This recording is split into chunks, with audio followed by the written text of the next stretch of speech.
আচ্ছা তোমরা কি বলো, বর্ষাকালে একটু ভাজাভুজি খেতে কি বেশি ভালো লাগে? আজকেও তাই বানিয়ে নিলাম গরম ভাতের সাথে খাওয়ার জন্য চিংড়ি মাছের পুর ভরা মুচমুচে কুমড়ো ফুলের বড়া।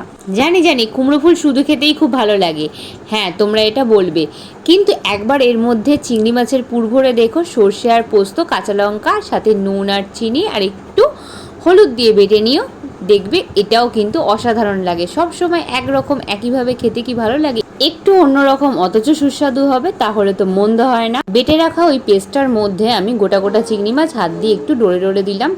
পুরো চিংড়ি মাছটা পেস্ট করব না, বেশ চিংড়ি মাছটা মুখে পড়বে, তাতে টেস্টটা ভালো লাগবে। আর এই যে ব্যাটারটা করে নেওয়ার জন্য আমি যতটা বেসন নিয়েছি তার 3/1 দিয়েছি চালের গুঁড়ি। চালের গুঁড়ির মধ্যে দিয়েছি নুন, হলুদ আর লঙ্কার গুঁড়ি দিয়ে খুব ভালো করে ফেটিয়ে নিয়েছি।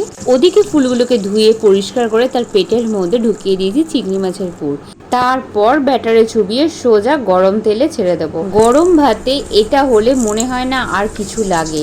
যারা খাওনি তারা অবশ্যই একবার ট্রাই করো, আর যারা খেয়েছো তারা তো জানোই এটা কেমন খেতে লাগে। টাটা, দেখা হচ্ছে পরের রেসিপি।